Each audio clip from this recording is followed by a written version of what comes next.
Ladies and gentlemen, boys and girls, welcome back. It's your boy Reedie, Z, John, and Juan on another edition of the Burgundy Breakdown. We have a new defensive coordinator. We have an offensive coordinator. Are you guys liking the move? Dan Quinn is all in on this season and much more right now on the Burgundy Breakdown, and it starts now.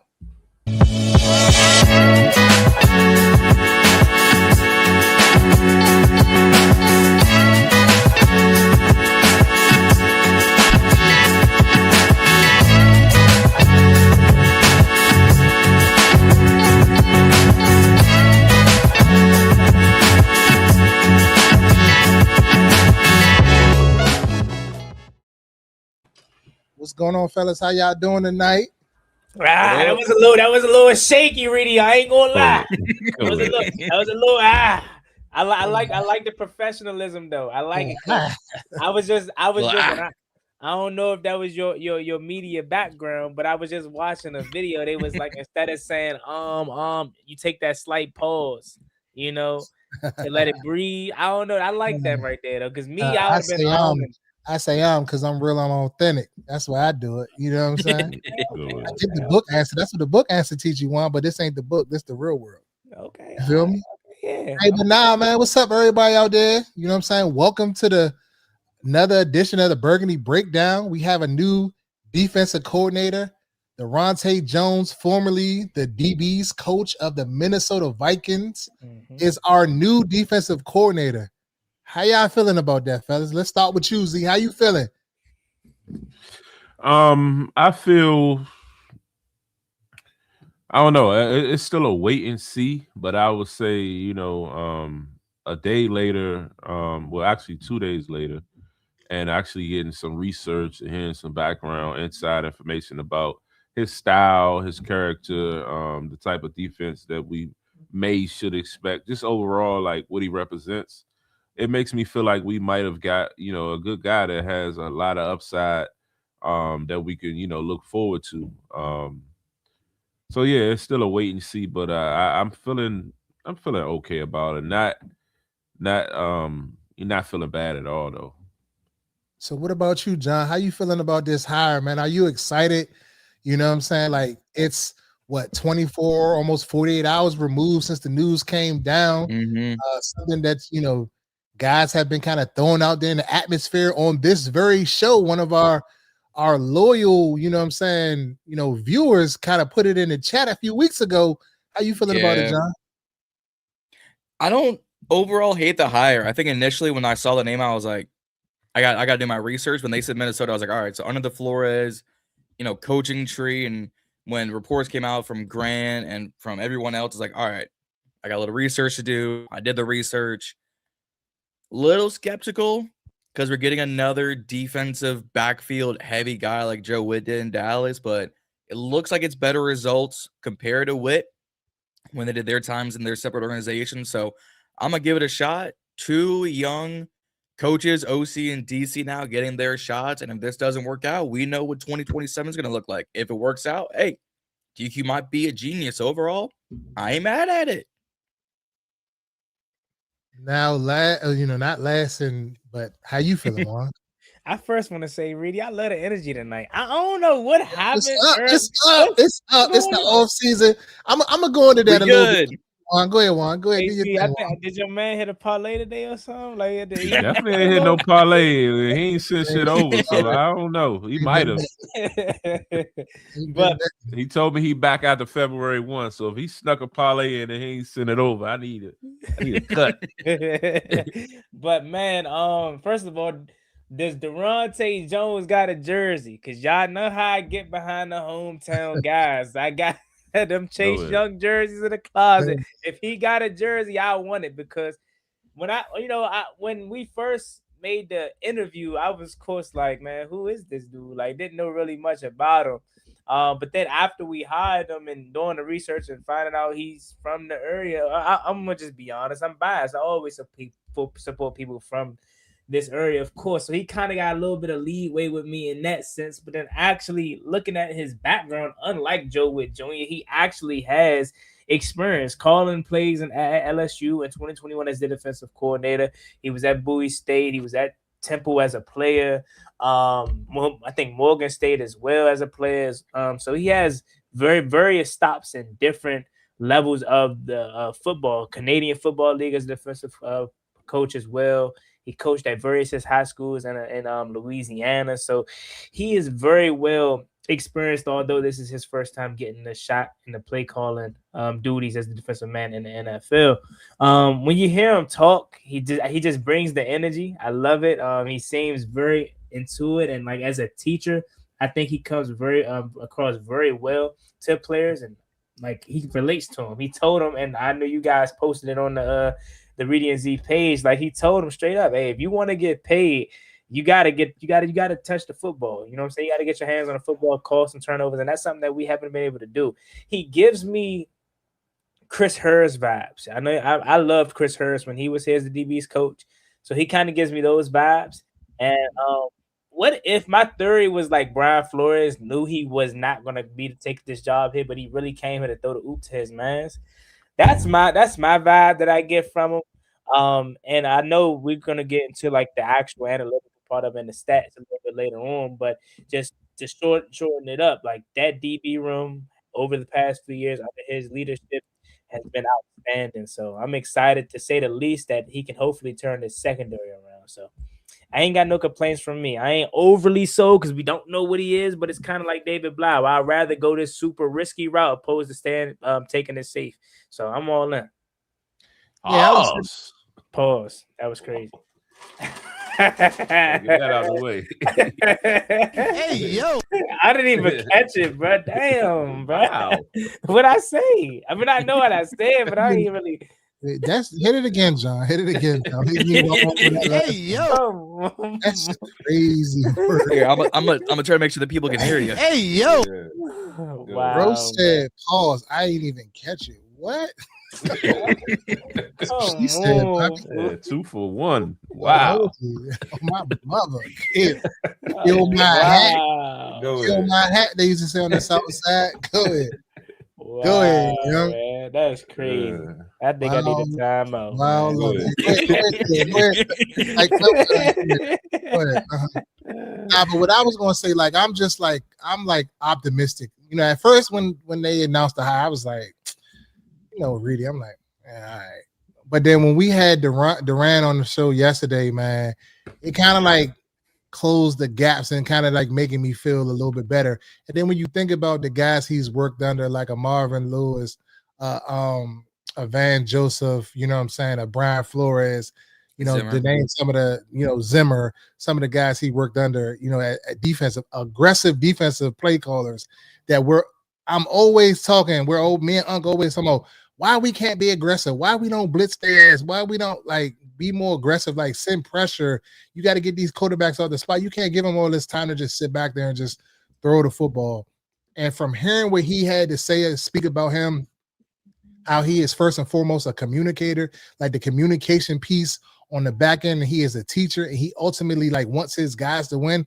I think all coaches necessarily want their guys to win, but some guys have a different way of doing it. He talked about not talking down to players, but always breathing positivity into them, like letting them know that they can do this and being your number one cheerleader. You know what I'm saying?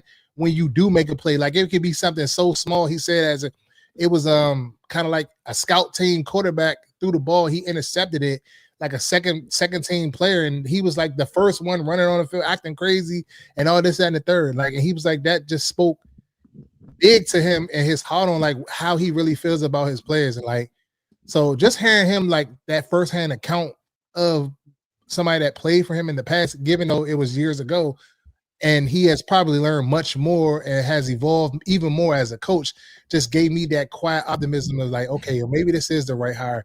Like we don't need to be on that same trend where we'll keep bringing in these retreads just because they got a popular name. But at one point they weren't a popular name. They was an up and coming coach. So this might be his chance to become that next up and coming coach, as well as David Bly. So I'm taking kind of like a different outlook on it. And I'm just kind of like excited for it. And then in a way, it's like, damn, Dan Quinn, you got balls, big balls, paws to like make a move like this, like knowing that your job is literally on the line and you're willing to make a move like this. And that speaks a lot about him as they talk about Dan Quinn, the man. first and foremost. And that's something that stuck out to me. Dan Quinn said this a long time ago. It's about how you develop your coaches too. So it ain't just about developing players to make players better. You got to develop your staff too for them to move on to become the next best thing, great, coaches or whatever in this lineage or whatever. It ain't about a coaching tree, but it's just about just the development and the growth, as of the organization and, as coaches. So I'm just super excited. Like, I'm all in. Like, this is off season. I can't wait for the Super Bowl to just be over, be done with it. It's going to be sad that we don't have no more football, but I'm just excited to get into the off season and see what, we get in free agency, what we're able to do. You do in the draft and so on and so on. I'm just ready to just move. I'm ready to move to the start of the first fucking league year in March and just get the OTAs and then get the training camp and then, just do it all over again and start the season and see where we can go from here. Mm-hmm. But that's me. That's why I'm so excited today. I'm kind of upbeat about it or whatever. I'm kind of like, I've been depressed since week 8. It's like time to let that shit go and just move on. I think we're gonna be all right. We're gonna, I got that optimism about us now. I'm back. I'm fully back, ready to go, ready to work, ready to talk about this team and just be excited about this team. So negative Reedie he's gone. Reedie, just go ahead and say that's my man right quick. You are as well. You might as well. Reedie's guy. Nah, he ain't get that yet. Nah. I still gotta see, but I'm just saying I'm optimistic. I'm willing to, see what it's gonna be. But it's definitely a wait and see type of deal with me. Yeah. He ain't a Reedie guy yet. Go ahead. Now if he come out and he blitzing how I coach, then he might be a Reedie guy quick. Go ahead. I think overall, I think we're all in agreement, and most of online was agreement. This is surprisingly a good hire for Dan Quinn. I didn't see a lot of negative, people or tweets or articles saying, "Oh, this was a bad hire. What is Dan Quinn doing? He's on some drugs." Like, everyone was like, "No, pretty good overall." And we haven't had one of those pretty good overall hirings in a minute. But even it was the same thing about Blau. Like everybody said, like if it wasn't going to be here, it was going to be somewhere else. Like he's known across league circles, and I didn't realize this. Like as the next up and coming guy, so that says a lot to me right then and there. Again, I definitely think that David Blau and here's my question I was going to ask. John, you can go ahead because it was kind of trailing off to something else. No, go ahead. So, although I do agree with Dan Quinn with making these moves being risky, in a season in which most coaches, feel the pressure like their job is on the line, he's kind of going in the opposite direction of just, risking it all.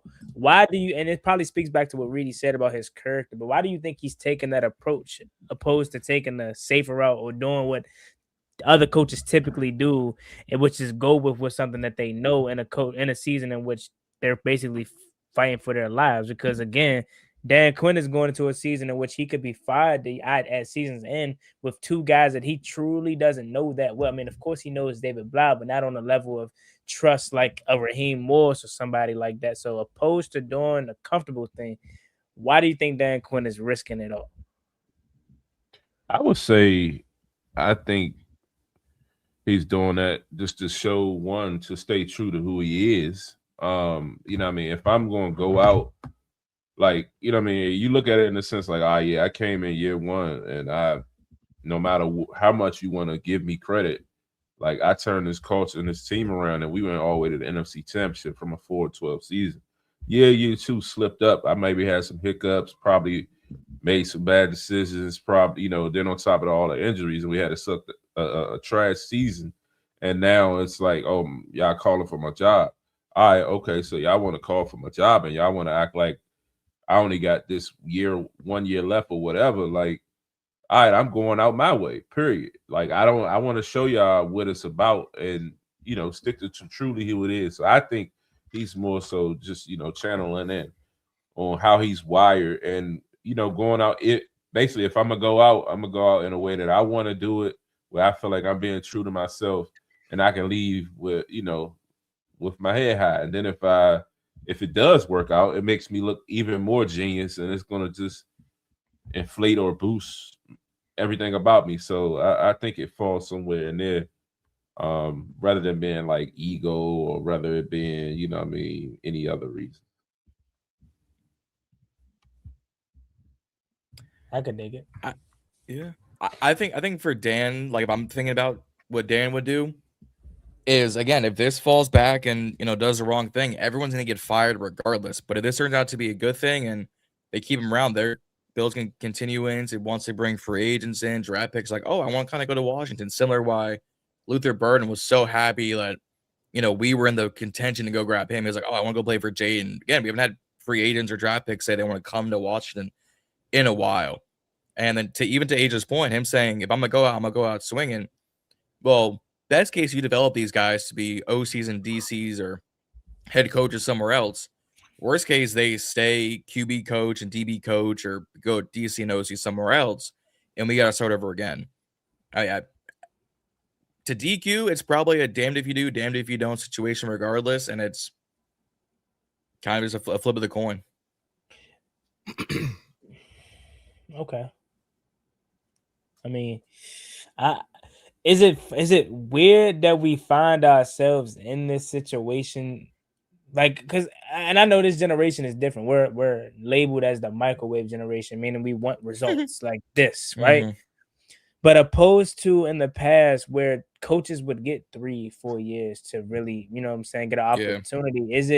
Yeah. Do you find it weird that he's having to make such a knee-jerk reaction or knee-jerk moves in year 3, going into year 3, but again, basically a 1-1 split. 1 year that was good, 1 year bad, and then year 3 he's having to make such a drastic change because of the outcome of year 2, when it's like he could have a crutch to fall on it. He could have excuses to say, hey, all these injuries is why we were bad. But given the injuries and given, I guess, the poor coaching decisions or coaching your decisions, I guess would we say, he just went all in and said, you know what? I'm just going to do everything aggressive this offseason, and we're just going to try new. I think so. This is my deal. Like, I don't necessarily know if I believe, like, the narrative is that Dan Quinn's job is on the line, but he turned a 4-12 team into a NFC, almost an NFC champion. Like, we lost an NFC championship game. So, like, in year 1, like, that's a dramatic turnaround. And then in year 2, you had a myriad of injuries all across the board. Like, how can you overcome that? Like, you cannot overcome that. So I don't necessarily think it's a bad coach job this year. It's just the shit wasn't meant for us this year. We were injured. We were hurt.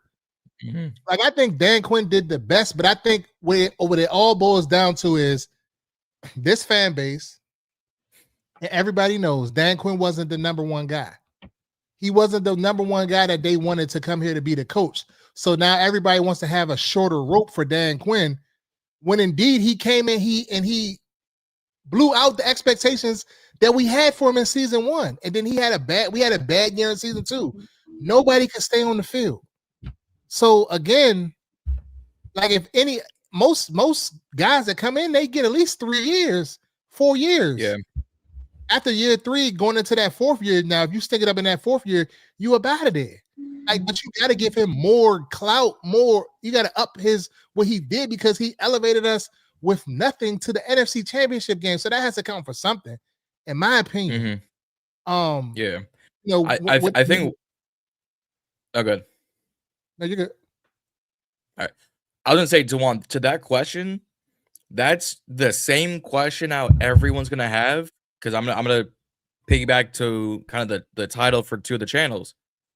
Going into college, everyone's gonna look at Indiana and Kirk Cincinnati and say they won a natty in year 2, and they ain't got no 5 stars and didn't really pay people. I'm paying Kalen DeBoer, Dabo Sweeney, Kirby Smart $10-12 million a year to go get 5-star recruits and go in the transfer portal, and y'all can't even pull up to an SEC championship game and get the job done against Ole Miss or who else. What have you done for me lately? I'm gonna go get a coach that can get it done in year 2, year 3. NFL, obviously a different business, different head case, but we see it all the time. Jets, Browns, Jaguars, Giants. If you do good for a year and a half, you'll get a longer leash. I think the Jets should have cleared house this year, but They believe in Aaron Glenn. So Reed says it all the time. What have you done for me lately? Yeah, I don't think you clear house one season with a coach. After one season, if you come, not to cut you off, but if you come into a situation where you got a perfect roster, like the Bears situation, Caleb Williams came into a roster that was already structurally sound on both sides of the field. They didn't do shit last year, and then this year they got better. Mike McDonald and all them, year 2, they're in the Super Bowl. Last year, we seen what happened. So, so last year was our jump year. Like all of these coaches that came in last year that were in the middle of the pack, probably didn't make the playoffs, so they were okay. They were better than what we were this year. But nobody was saying that about them last year when they didn't get there. But if it was Dan Quinn, then everybody was this narrative of, oh, he's going to get fired after this year. This is it. But it was a shit bad moment on both parties, on the front office and the coaching staff. So they have to acknowledge that and fix it this year. Like we have to be aggressive in free agency. We have to be aggressive all the way across the board. Like, and to your point, Asia, I don't know where the narrative came, but it just crept in there this year that this is Dan Quinn's. If he don't do it this year, he's fucking fired. Shit.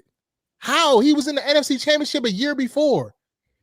How is he fired after 2 seasons? I mean, after 3 seasons, if he won in the first year, he goes to the NFC Championship. You ain't been to the fucking playoffs in I don't know how many years. When's the last time you've been to an NFC Championship? 1990 fucking one? He gets you there in 20-something years, and then you fire him because he has, a myriad of injuries, like I aforementioned said. Like, you can't blame that on the coach. Me personally, you can't. Now, I just think he got rid of the defensive coordinator, which was the problem in year 1 and in year 2. The offensive coordinator he wanted to make some changes to the offense. And Cliff we don't know what's happening. We're speculating. He probably said, I don't want to do that. Okay, well, I'll take my talents elsewhere. We don't know. And then you elevate Blau. So, that's just where I'm at with it.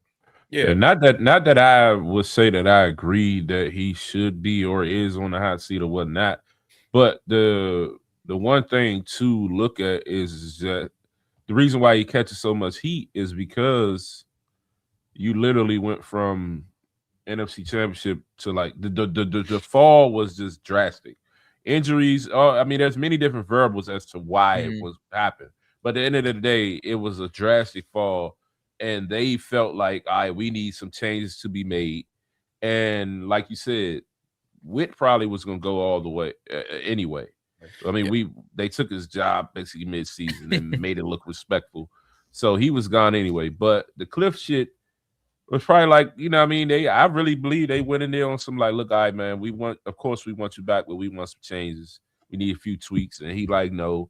All right, now we got to go find an offensive coordinator. And, we just is what it is. So, we'll see how it pans out and work out. But I also think none of this shit matters if we don't be aggressive, as far as free agency, as far as, really digging in the draft and really going out and get some players rather than, pussyfooting around and, getting a bunch of projects. Like, we need some ready now shit. Yeah.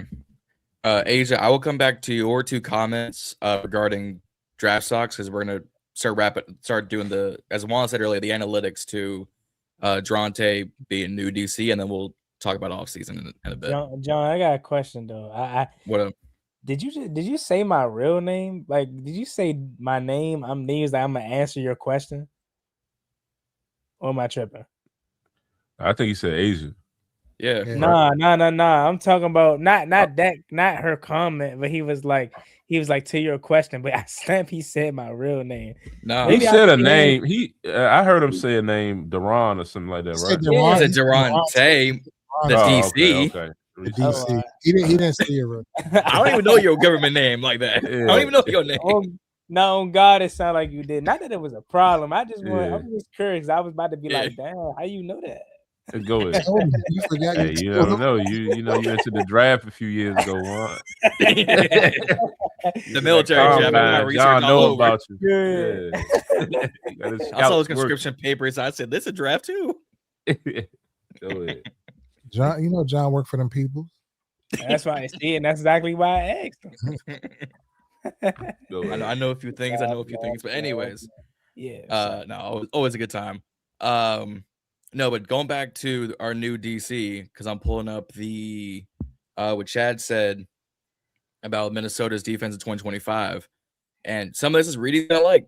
First in the NFL blitz percentage, 7th best for points allowed, 3rd best for yards allowed, 3rd best for yards per play, 10th for turnovers, 9th for first downs allowed, 5th in total sacks. That sign me up. If we can get anywhere close to that, sign me up. But see, that's the thing that I like looking at videos and stuff today online. Everybody keeps throwing up these, but he was on the staff. But that's not him calling the plays. Or him. Like he probably has an input in, their passing game coordination and stuff like that. Yeah. So like, I'm not gonna say he don't play a part, but that's kind of like you can't really like use that because he's not the guy. You know what I'm saying? Because a lot of times on coaching staffs, the coordinators have one vision, the position coach have another vision, and they don't be seeing eye to eye. Because the position coach thinks, okay, maybe we should be doing this, and this with these certain players, and the coordinator may want these guys in, and that's just a harsh reality of the way this shit goes. So like, I be like hesitant on kind of like using that type of stuff to kind of say like, okay, we'll be here because they were there, and then the personnel and all of that shit matters.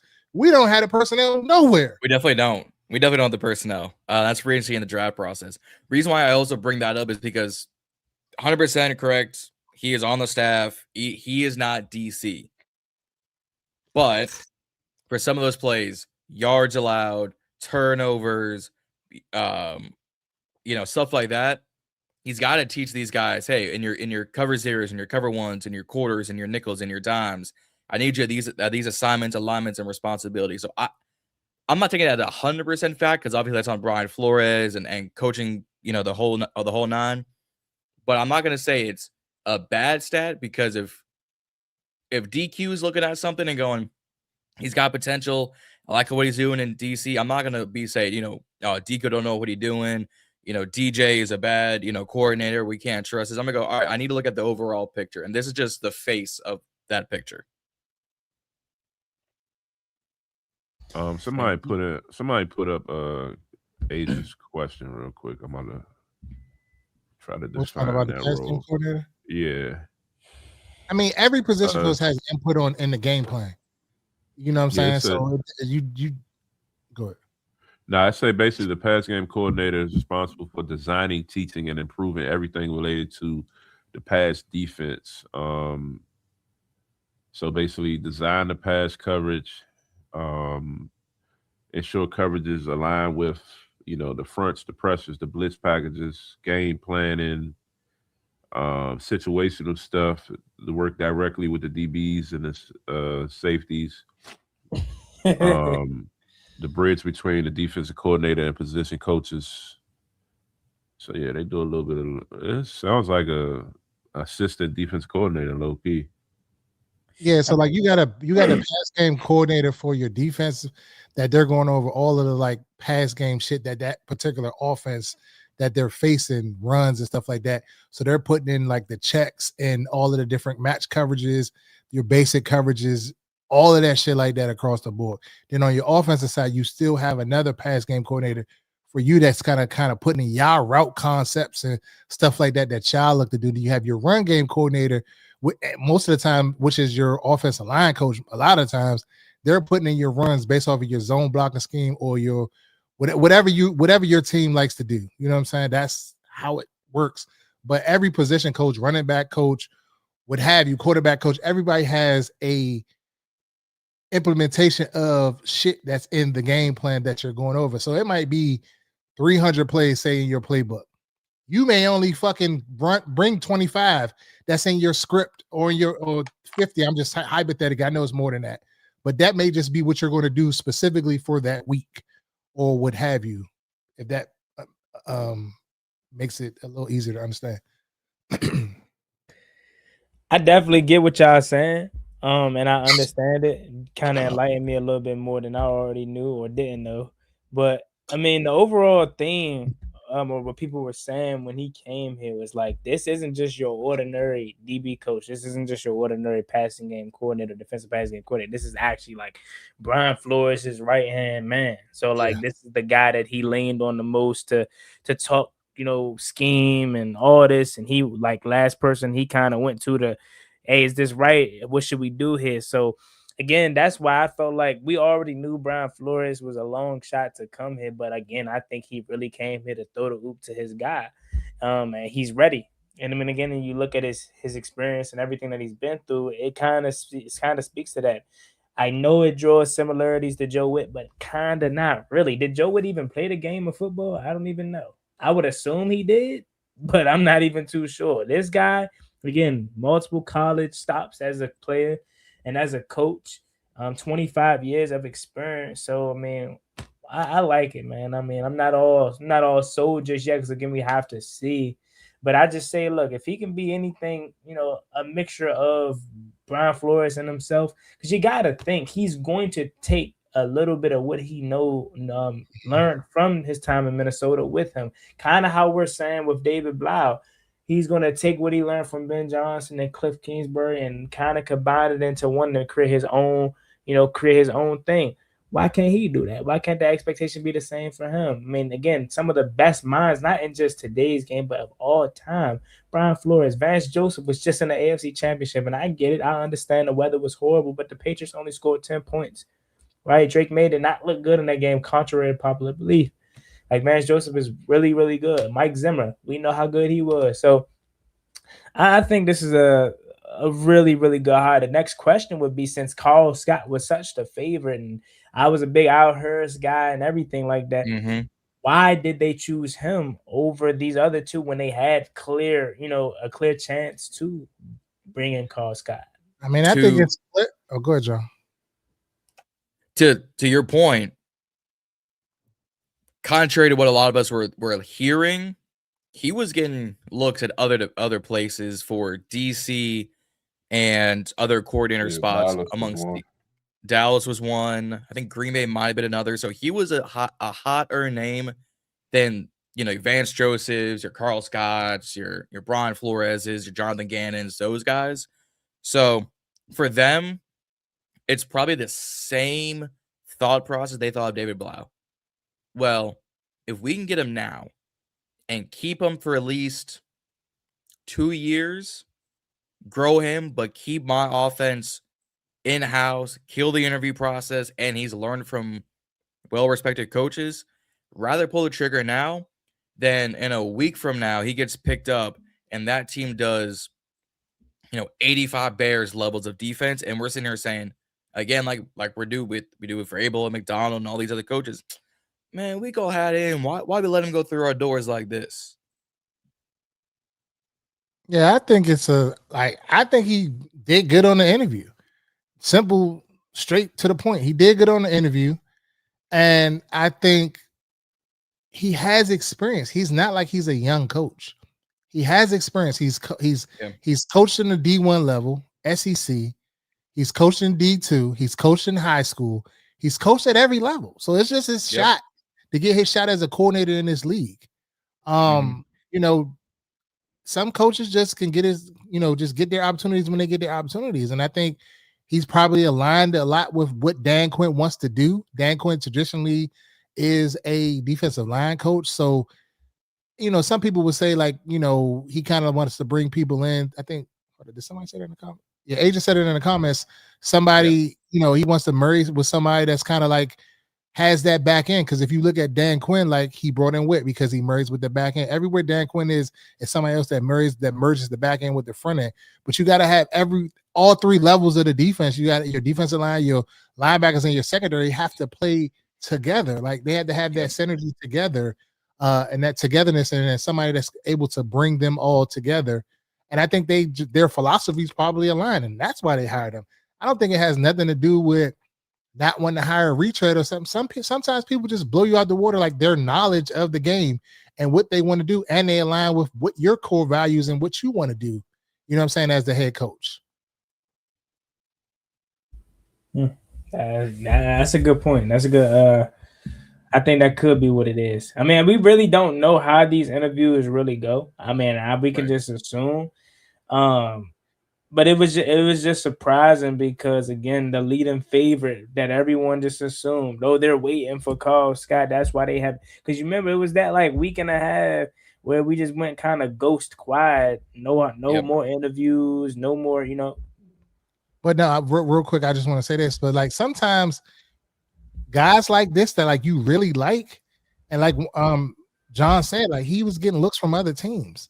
So he may like make a decision and want to go somewhere else, so you might miss out on him because you're waiting for Scott that may not even come here. Yeah. Like at the, we could have hired this guy, but we waited because we were waiting to interview Scott. We don't know when the fuck he's going to be able to come available now. Kind of like how we did with David Blau. Correct.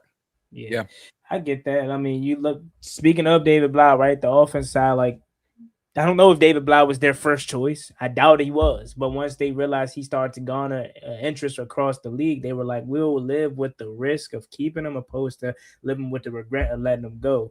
So maybe that's what it was, like you just said. So, but then the other thing you have to also realize, Juan, too, and not to try to run with the mic, but you still have, looks like Anthony Lynn's not going nowhere, former head coach, former offensive coordinator. You still got Johnson on the staff, former offensive coordinator, pass game coordinator, assistant head coach. You still got who else is on the staff that's kind of coordinated or been on that type of level or been someone in the know for like putting together an offense. And so he has help. You know what I'm saying? So it doesn't have to necessarily, you don't have to have all of the answers. It's like a collective. You know what I'm saying? Like, yeah, this is your scheme. He's going to be charged with calling the plays on the game day. But when they're putting the game plan together, it's everybody. Yeah, I mean, for sure. Because I mean, you even go back to Cliff's time here. He talked about how much David Blau had to do with the involvement of install and things of that nature. We used a lot of David Blau design plays in the Detroit Lions playoff game, right? And that Jamison Crowder touchdown in the back of the end zone against Philly, I believe they said that was a David Blau play. So you're actually correct when it comes to a collective unit, and I think that's probably why Dan Quinn also hired Daronte Jones, because remember in the presser when they asked Dan Quinn about the defensive side of the ball, he said he plans on having his hands in the defense this year. Like, not that he wants to become the play caller, because again, if he did, he probably wouldn't have hired a guy like Daronte Jones. But he hired him because he kind of can have his say. He can kind of have his hand in the mix, opposed to his influence. And opposed to hiring, let's just go ahead and say a Jim Schwartz or a Raheem Morris, somebody that actually has chops in this league and actually has a veteran presence as a coach. They're probably going to be more so standoffish. Like, let me run my operation the way I want to do it. And Dan Quinn can kind of have his hands and 2 cents into what Daronte Jones said. And also, it also can be what Asia said as well. Colin Scott was probably one-dimensional, right? This guy has a lot of different variations of experiences in so many levels, and he's shown that he can expand. So, pause if I have to. So I definitely think that might have been the better choice in a sense. We'll see. I think and let's talk about the aggressiveness that he's highly likely going to bring to this defense, something that we lacked. Since forever. Like, it seems like even back to the Hazlitt days, even after Hazlitt, who Del Rio days, right? Jack Del Rio was our defense coordinator, right? Yeah, I think he was a Reedie guy, by the way. But he still is a Reedie guy. Yeah, go ahead. But yeah, like we started getting like, big names or just, notable names around the league as far as, defense. But it seemed like when they got here, everybody got passive. He wasn't blitzing or just didn't have the personnel. I feel like one, that changes. We will, seek and get the personnel. But two, I think he really gonna dial that shit up. Just as far as blitzing, listening to Duran yesterday, somehow he, even though it was 20 years ago, like he was big on man-to-man defense. So that could be definitely something that we see. I feel like Minnesota ran a lot of man. They definitely put pressure, on opposing quarterbacks. So that's the part I want to see the most. Like I'm excited that, for a lot of other reasons, or a lot of other things to talk about. But it's like, as far as like on the field, what he would bring, I really want to see that, because I think we're not going to seem to see the same typical defenses that we've seen in the past. That 20 yards off the ball shit, I just don't see that flying no more. Yeah. One thing I find interesting, because Nick Javala had tweeted this out earlier, saying although the staff is going to remain fluid after hiring DJ as DC, they also want to bring someone in to oversee the front seven, so improving the pass rush. I'm curious what that's going to look like. If that's going to be a co-DC, or if that's truly someone saying, I'm D-line coach, this my crew. Isn't Kerrigan a D-line coach? Kerrigan is linebacker. He's like the pass specialist, like the edge rushers. Sharif is supposed to be the Daryl Tapp, right? Daryl Tapp and Sharif are the D-line coach. Mm-hmm. So, if depending on who, so they're saying that this defensive staff is going to remain. It's a fluid situation. Yeah, they haven't decided. Basically, it's open ended right now. Correct. Yeah, that could be interesting. Well, I'm gonna jump the gun and go ahead and say, and I said this before, but we can be either excited about this hire, or we could be like, damn, who is this guy? Why they hiring? They did a wrong move. None of this ain't gonna matter if we don't get on those nothing to work with. Simple as that. You know what I mean? First and foremost. Yeah. Go ahead and pay Trey the bag. Yeah. Get that shit over with. That's the first thing we need to do. Who, Trey Hendrickson? Yes. Yeah.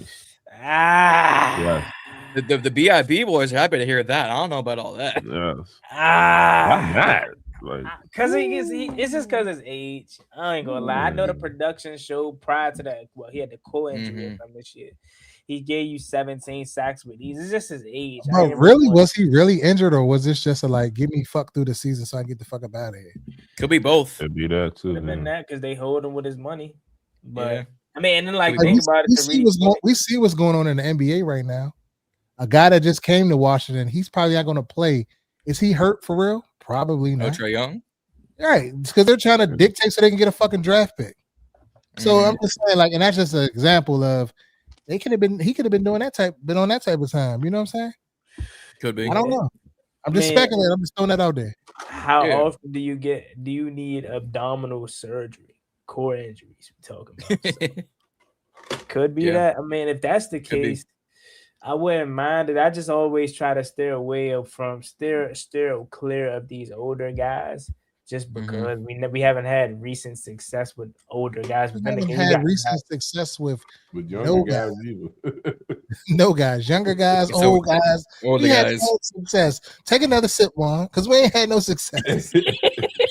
Oh God, now. What's the best free agent we signed? But I want to hit on Asia's question. The question was if Love gone, if Love is gone, do we take Downs or trade back? We'll trade back, and I would say it depends on if you can trade. Depends on where you trade back to. So if we're at 7, if we can go back to 12 or 13 and still possibly land someone that's a 1A on our board, then I would do it. But if he's indeed the 1A right there on our board, then you got to take him. Fair. In that case. So that's all dependent on the trade back scenario. But if we had a higher pick, I feel like we had more leverage to get more. John. I feel like I don't know, John, you're the draft expert. So what can you from that 7 position? What are they saying? What is the book? What is the little book that they use for the drafting? Here you go. I wish. If you move back from 7 to what does that garner you in capital? So what you're talking about is the Jimmy Johnson trade template, because I've had to do this off season for me. Really, like I said, it depends on how far you go back. If you're going back to 8 to 10, you could probably get a 4th, maybe an extra 6 to go in there. If you're going 11 to 13, 11 to 14, 8 to 10, maybe a 4th. Yeah, because you're not going back all that far. Because you're getting a first round pick and then an additional 4th. Yeah, because you're not going back all that far. I thought when you trade back in the first, you still kind of can get some higher. Depends on who the board. It depends. It depends on the board, but I was just thinking like, I mean, I know you probably don't get no second, but you should definitely be able to snag a third. But also look at the teams. But you got to also look at the teams behind you. New Orleans don't have that many draft picks. Cincinnati don't got that many draft picks. KC don't got that many draft picks. Why would they risk moving up 1 or 2 spots and having to give up a day 2 pick if they can sit and pick and still get their guy? Like if Jeremiah Love passes us at 7, why is KC going to try and jump Cincinnati at 9 if they knew New Orleans isn't going to take him at 8? So why risk that capital to go How back? do you know that though? Yeah. Kamara's getting older. Chase Brown contract is expired, so they got more necessities at tackle, guard, D tackle. How do you know they go deep, I though? mean, Everybody doesn't go deep. Best BPA. Yeah, it is. But did Detroit? But this also. I guess they did. Never mind. They sort of did, but that also depends on if they also view Shuck as their future long-term success. They're going into next season with Shuck, but is he going to be there for 3-4 years? Because if so, I'll take Love. If not, I'll try to improve my aging linebacker in Demario Davis, my aging D tackle in Cam Jordan. Thank you. I almost said Cam Hayward. I was like, no, that's the wrong Cam. So if one of those, because like Demario Davis is going to be a supposed free agent. If he tests waters, that leaves you P. Werner and Danny Stutzman. I'm taking Sonny Styles if I'm New Orleans and Davis leaves me. Hey, I would fix that. Remember last year during the draft, Reedie, how you say John was on the line? Oh, here we go. What prediction? Yeah, every pick, like, what the fuck? that was me the Gonzo year. I was like, God damn it. Because they didn't go fucking tackle. And I was cool like 5 minutes later. When we got on a pod, it was a different fucking story. A different story. I cooled off like 5 minutes later. People that convinced me, I was like, oh no, y'all absolutely right. Crow. I'm sitting thinking like, John talking about all this shit. Watch on draft day. This shit don't go where he predict. He gonna be bad as that pick happens. You see the whole screen just get turned off, but like stream ends. You definitely gotta at least do a fucking a live stream for the top 10 pick or something. Won't do it for the whole first round. Because that shit gonna be hilarious. But John might hold back on the stream though. Like he might not give you his full. Just be like, I'll see y'all on Wednesday. Let that shit go away that he ain't fucking seen it going. That shit hilarious. Hold on. That they take Peter Woods. You just said that, John. I mean, we'll probably talk about it, but the draft is typically on a Thursday, so we'll wait a whole basically week. No. I would put out stuff over the weekend. No, I'm talking about for B this jump. TBB. No. I would still put out stuff for us. No. I was being facetious. No. She's gonna be turned up that week probably. Oh yeah. Gotta have 1,000 subscribers by that time, bro. We better. I better have 1,000 subscribers by that. I ain't gonna hold y'all, but people is coming around to what Reedie said. I'm telling y'all, bro. It makes sense. It makes sense. Yes, it makes sense. Nah, Reedie, you not about to keep taking all the credit by yourself. Reedie and Juan said that. And Z, did he say? I think Z said it too. John ain't say shit. John, John want to try to play the fence. I'm playing it cool. So he can come and say he ain't say that shit if they take Bane on one of them pass wresters. John wants to keep who's the one from A&M that John love? He glazing.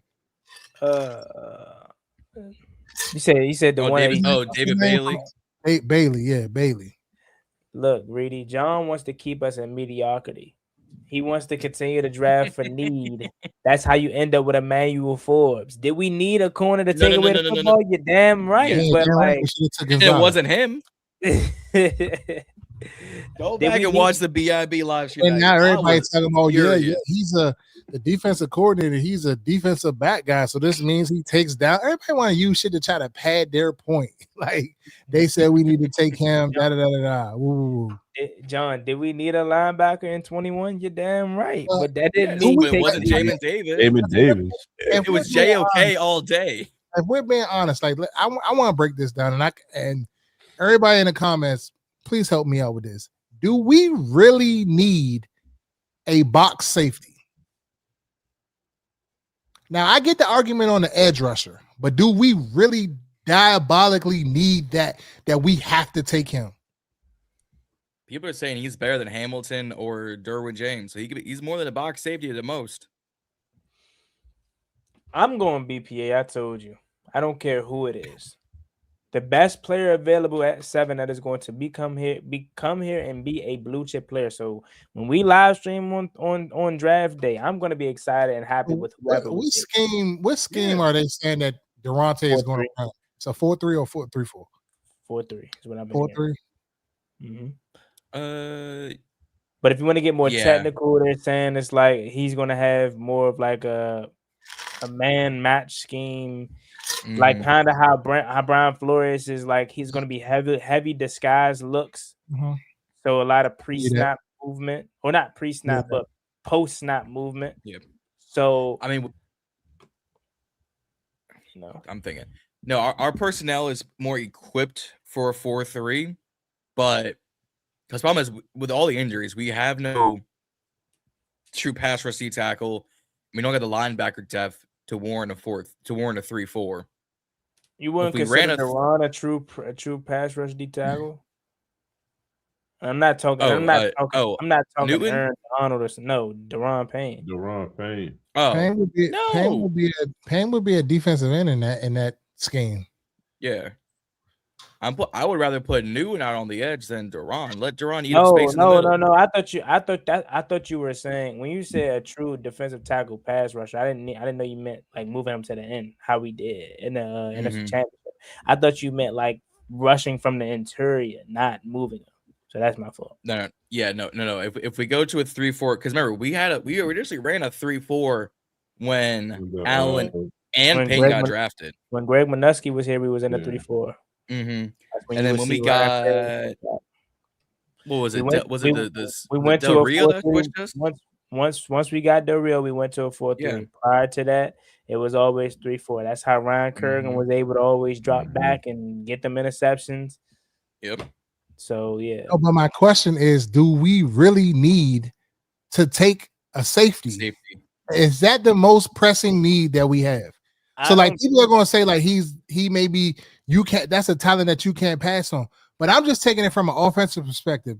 Love is a talent that you cannot pass on. I would even go to say that you should take the receiver. You know what I'm saying? Like, is he that much better? Like, do we think his career is going to pan out and be better than them guys that are kind of in line with him to go, that we have to take him? I don't think safety is the biggest need. No, honestly, it's up there. Nobody's not the biggest need that we. I just like the player. That's what I was about to get to. I don't think running back is the biggest need, neither. However, again, the perspective that I'm taking, I think most fans are going to be fine with taking is whoever is there at 7. If Caleb Downs is there at 7 and he's the best player available, you have to go Caleb Downs. For me, because that's them predicting that he's going to be the one that comes in day one and is going to turn like boost it. And come on now, we know for damn sure he's going to boost his defense, regardless of if we think it's a high. You get a healthy Trey Amos back out there. You get a Mikey that I think is probably going to benefit the most from Daronte Jones, because I think they're going to actually let Mikey be a playmaker, right? I don't know what we do with that other outside corner position. That's a question mark. But then let's say you figure that, It's free agency. Somebody's gonna come in Rick here. Willen, maybe. I mean, Rick Willen pissed me off, but like I watched Rick Willen. I know he has not been the same since his rookie year, honestly speaking. But like watching him on Sunday, like he is the prototypical corner you want. I mean, 6'4", like can run with the blazing best speed. Of them.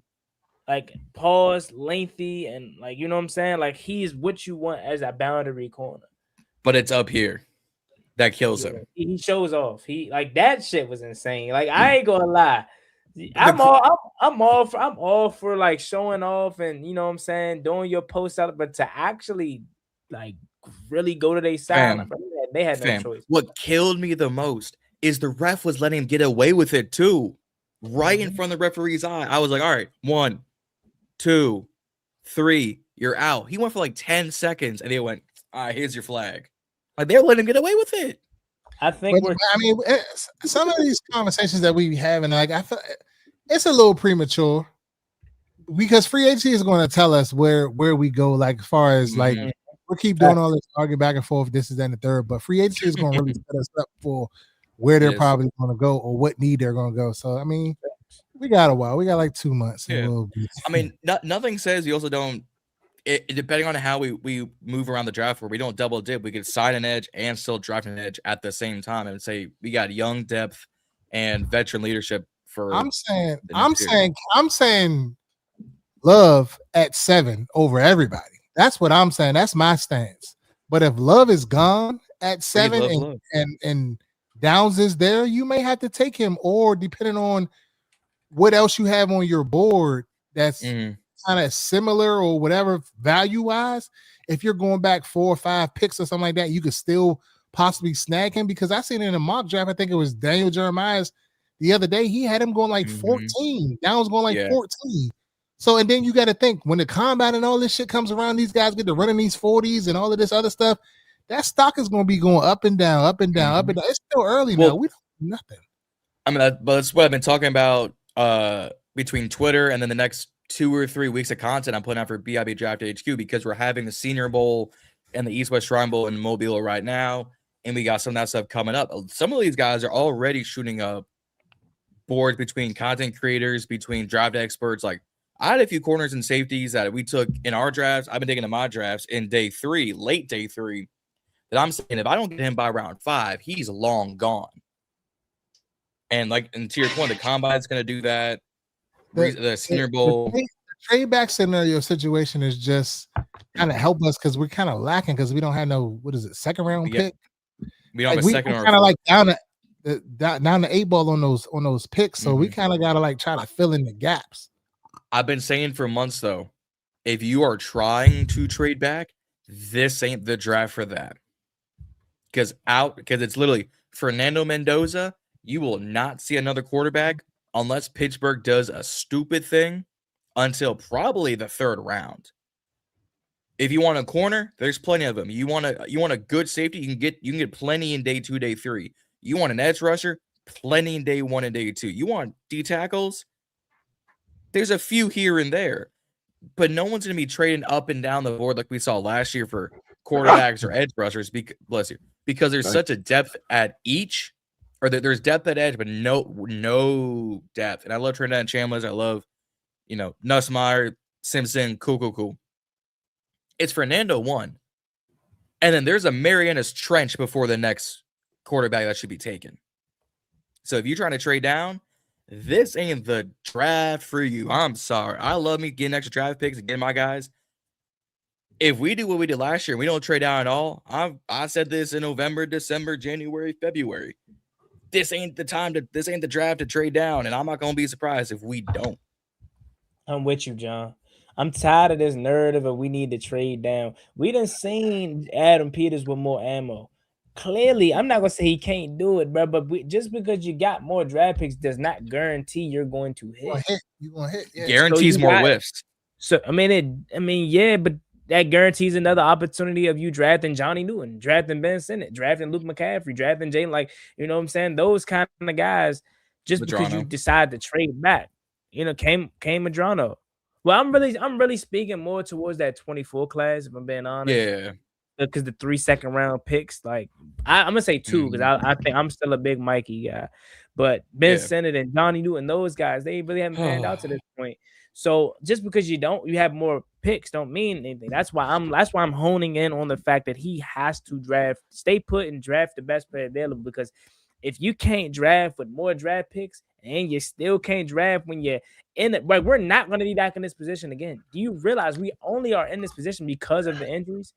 You can say what you want about the season. Even if we stay healthy, I'm not saying we would have exceeded what we did last year, but we would have damn sure won more than 5 games. So we wouldn't have been in a position to be at number 7. We're in a good spot. Although I think we would have been in a way better spot had we lost that pointless ass game versus the Giants. But we're still in a good spot, and we probably won't be back here next year or the year after that because the trajectory of what we think this team could be when healthy. Mhm. You gotta sit there and take a blue chip player. Again, you're not at 29 come on, that's basically the second round. So you can afford to draft a Josh Connolly Jr. at 29 because you don't really have that much to pick from, or you don't really know exactly what's still there and who could turn into something special. At 7, this is who you draft to say, come in day one and you got to light it up. That's why we're so be a day one starter. Yeah, that's why we're so happy. Day one starter. If I'm taking you there. Mm-hmm. Has to be. And if we're having these conversations, if we're having these conversations at picks, if I'm taking, day one starter. If I'm taking you there, that's a reach. That's a little reach. We're talking clearly about drafting. He's talking about take him at 7, Bobby. There's always be looking for a laugh, bro. Like you see what this on him? We want to give all these explanations. Go ahead. You got it. I mean, we're having these conversations. My man Mike, go ahead, hype it, Mike. What Mike in here today? Yeah, where's Mike? Look at you talking about letting us down. No, we're having these conversations at 7.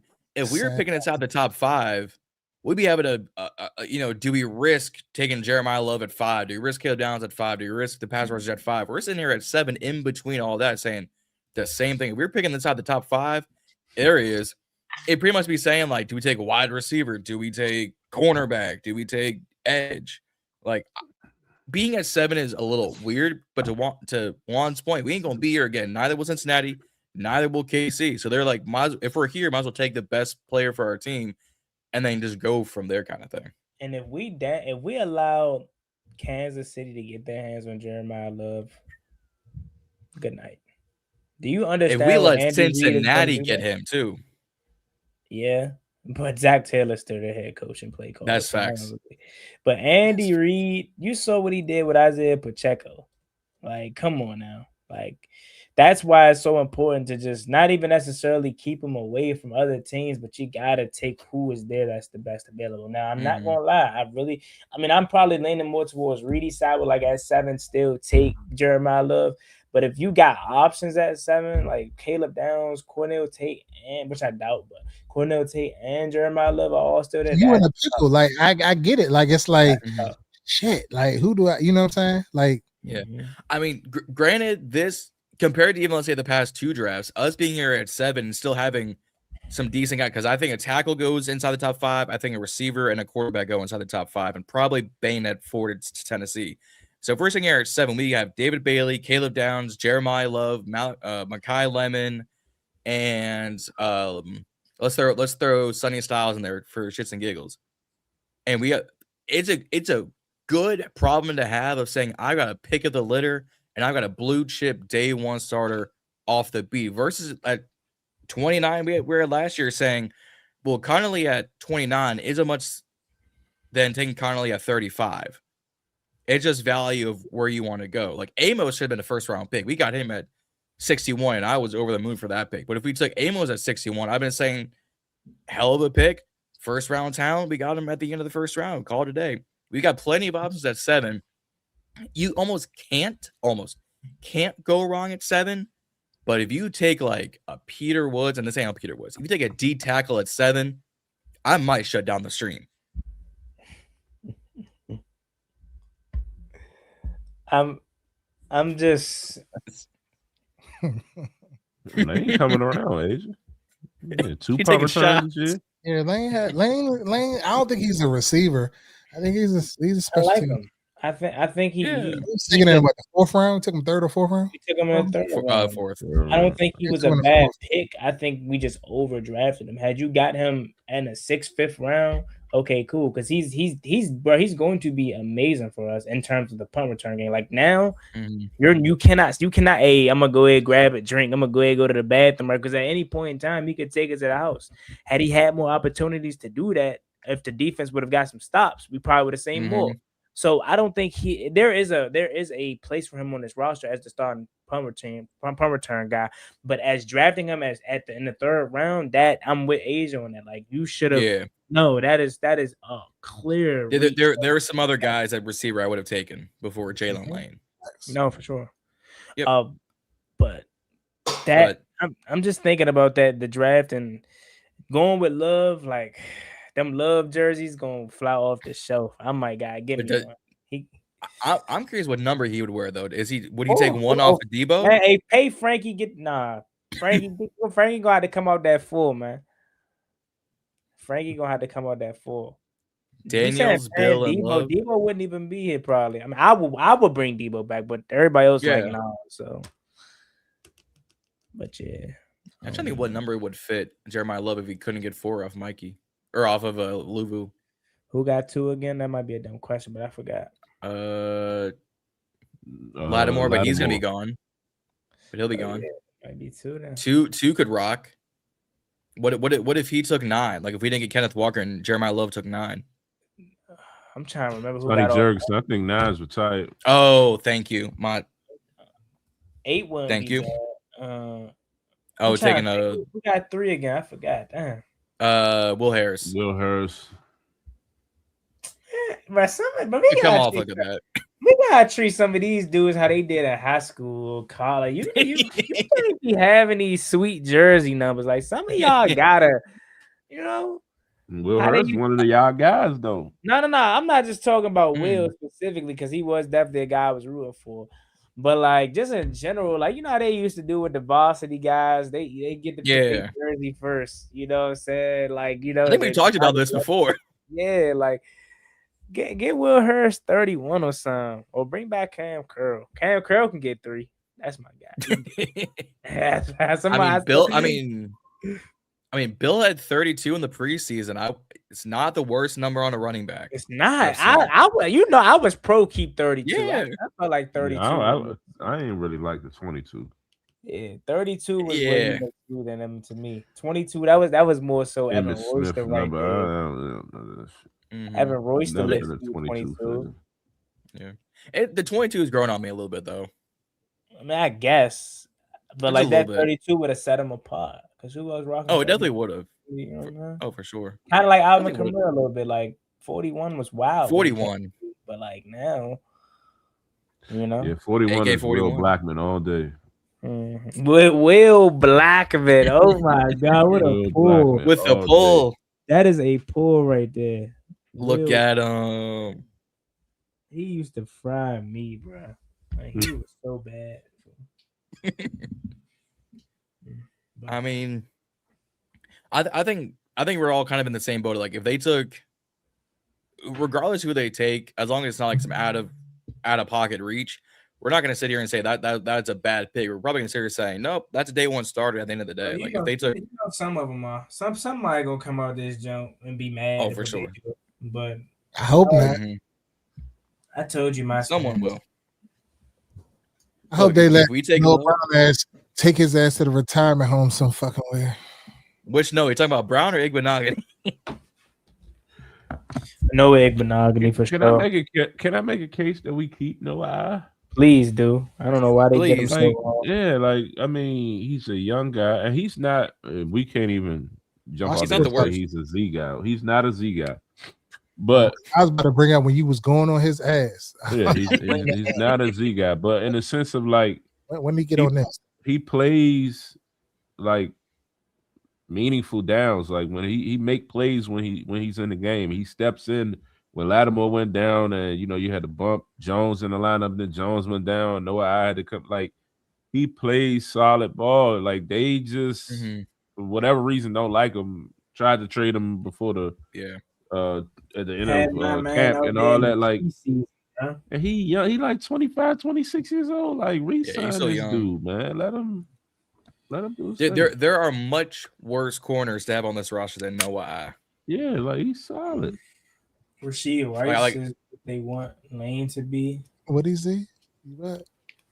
Oh, I saved him, Reedie. What is he? He's solid. He's solid. He's a solid football player. You said something else too that I caught. I ain't say no. I say he's solid. No, they heard it. Run the tape back. Oh no, what I say? Back. On the tape, I don't got that. Come on, man. Ball. I heard that, but like I said, it's a reach. But I ain't gonna reach. I mean, it could have been reached. Like you try to reach. You chat. Pause. I was about to say. Pause. If you point it out, then and it makes sense to reach back. Oh, speaking, hey, look, I gotta give Reedie his flowers. So somebody the other day Fuck told Reedie. me, or yesterday, somebody was like, I ain't even know he watched the show, but it's one of my guys. He was like, yeah, I be tapped into the show. He said, Reedie funny as hell. I said, oh, You should have said, that's what you got to say. Like, fuck Reedie. That's the next t-shirt. Just fuck Reedie. So Reedie, you whatever you doing when you come on a show, man, you know they watching people that you need. I ain't doing nothing, man. I'm just giving my honest opinion on this shit. Like, it ain't the right answer, maybe, but shit, that's what I believe. Hey. Well, you be tickling them, man. Oh, what? If my son heard that right now, he play dead. Hey, yo. Kingston ain't got too much ground to walk on. You be like, Daddy, I beg your pardon. Another grown man. What? Yeah, I need to call him. He's on your podcast talking about another grown man tickling another grown. Hey, yo. I ain't gonna lie. I ain't gonna lie. Any other time it randomly happened, but I purposely did. Fam. Yeah. But nah. Yeah, King probably watching the show right now because he definitely be glazing.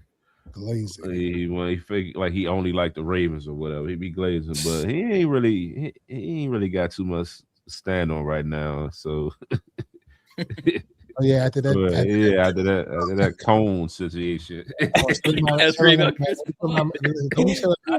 told you that in confidence. Don't be go ahead. You know that that's his man. Hey, we might gotta get Reedie a Chris Paul jersey. I don't know what talking about. Ask me about Chris 75. Paul. He a wild up. 75. You rock that 75. Reedie Paul. When we hit 1,000 subscribers, Reedie, you gotta take a picture with the Chris Paul jersey on. Yes, sir. 1,000 subscribers, man. Yes, sir. That's John, man. Look, he trying Absolutely. to I'm dying over here. Chris Rudolph. I thought Juan was gonna say take a picture with Chris Paul. I was like, hey, what? Eating ice and shit. Look at him. Y'all remember the catch off the Sandlot? That's like John. Y'all remember the movie The Sandlot? Yeah. I don't know. They said Reedie Witt Jr. Go ahead. Chill, Mike. See, Mike, I was asking for you earlier because they tried. Z was over. He was in here, Paul's reaching and shit, trying to say I said some weird shit. I ain't say that way. It was a reach. Go ahead. You know, if Mike ain't say that, it was definitely fucking a reach. I'm waiting for nephew to come in this jump. Well, I ain't seen nephew all stream HTTR. Yeah, oh yeah, bro. Where's fucking Hermit Rob ass at? I ain't seen him either. Where's Unc? Fuck Unc.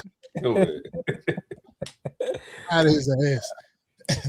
Motherfucker called me when I'm on vacation, act like he ain't know I was on vacation. You knew where the fuck I was at, huh? Reedie in Dubai, Unc on the phone for 45 minutes. Like, what are we talking about? And we probably on FaceTime audio. Trash shit. Meanwhile, it's like 2 a.m. I'm outside talking to his ass about fucking draft shit. Man, I'm like, Reedie, why we don't do this, Reedie? Why we? I'm like, I don't fucking. He always going back. I was watching the old video of the Super Bowl era, man. Why we didn't do this? Like, nigga, that shit was 25, 30 years ago. Hey, Reedie, let me hold something. I'm trying to go to Dubai. Shit. that ain't no ordinary trip right there. It was my wife's birthday, man. My wife turned 40, so we popped out. Yeah, I'm saying though, like, you know, need some bread. I'm trying to go to Japan. I ain't got no bread now. Shit, I'm broke. Facts. And shit, they talking about the government shutdown Friday. I'm broke, fucking with Trump now. Shit. I'm broke, baby. I ain't got no money. That's why I need y'all to like, share, subscribe, share the broadcast, get us on the pop so we can get some of this YouTube money or something. We gotta pump out them videos, man. Shit. Mm-hmm. We coming. Pause. Damn, I gotta go, bro. I gotta go. Hey, yo, bro, that is crazy. Like, what's up with me tonight? I think I'm a little fatigued, bro. That's all it is. Go ahead. You get tired. You get a little weary, huh? Yeah. Before we go, Hey, yo, I'm on vacation with my wife, so we sitting there talking, and my phone is just like laying on the fucking table. So, like the stories just keep going and going and going. Yeah. So, mind you, it's the story of fucking Juan comes past. This motherfucker flexing and shit. My wife's like, "Who is that?" I'm like, Do it. "That's Juan." I said, "That's Juan from the podcast and shit." It's like, I'll what be is he doing? I'll be in that video. He on his workout shit and shit now. He doing his little thing. It was the other day. Whenever you posted the videos of you flexing, He be on this shit. I'm like, man, Juan, my wife was like, "Who the fuck is that? Like, why is he on that?" Like, yo, chill. That guy, fit this little. You feel me? It ain't nothing. His men's health shit. Go ahead, man. Yeah, man. Nah. That is crazy though. My fault. I ain't even. Nah, you Go ahead. Of all the time, she goes, "Ready? Who's on your phone?" Like about 5 years ago. in my mind, I'm like, damn, like you questioning me, like tell me, like in my mind, I'm thinking like, she like, man, what you want, bro? What you? I'm like, man. That's funny shit. For real. Hey, She about to say, I'm leaving you here in Dubai. shit. What's about to happen? give me that. I mean, we can talk about this just real quick before we got here. The Sorry, no, Hall of Fame snub, fam. I was at dinner with this. Now, get out of here with this other thing. He gonna get in. Like, I mean, He will. he gonna get in. Fuck him. But now, like, why though? It ain't fuck him, but That's the greatest coach ever. Why? Like, why? It's gotta be some petty bullshit it's some politics. bullshit though. It definitely is. You can't tell me that. You can't tell me that. You can't tell me Paulie ain't salty from all the years Belichick beat his ass. Probably. But if it is, but you seen the NFL posted a fucking A response, not a statement or whatever talking about that. Like if it's some shit, some crazy shit going on between the 32 people that they select to, then they'll investigate it and they'll remove. Yeah, Man, tell London Fletcher get in the Hall of Fame. That's what I'm saying. Get him there. They also said earlier tonight. And I don't understand that, bro. Like Bobby Wagner is going to be a first ballot Hall of Fame. If you look at his stats, you look at London Fletcher's stats, and you look at Ray Lewis's stats. They are within a couple tackles or sacks or something of each other. Yeah. And he has Ray Lewis has 2 Super Bowls and London Fletcher has 1. The criteria was to have a Super Bowl and then all the statistical shit, the amount of seasons. So like you can't tell me that London Fletcher don't deserve to be in the Hall of Fame. Like what the fuck are they? What did they see? One, he was like an undersized fucking linebacker anyway, and to have those numbers. So like, what is the difference? Like I get the All Pros and the Pro Bowls and stuff like that. He don't have those numbers, but the other statistical numbers he has. It's a name game. Popularity contest. Most popular person, man. I gotta go drop some bars, man. Just like the Pro Bowl. I gotta go diss John, y'all. Why not? What? Yeah, tag me in that shit, Juan. Man. Shit out of here, nigga. Yo, you can't be saying that, John. What you say? I didn't say it. I ain't say nothing. That was him. Oh, you posted that part. Oh. I feel like I didn't realize it was your show. I feel like he used the clip to say it, bro. Yeah, like for real, like, you can't just cut a clip off. You gotta make sure the clip is in its entirety. You know what, John? You know what? If I ain't no better, I would. I ain't no better. But I know better. What? Did I stutter?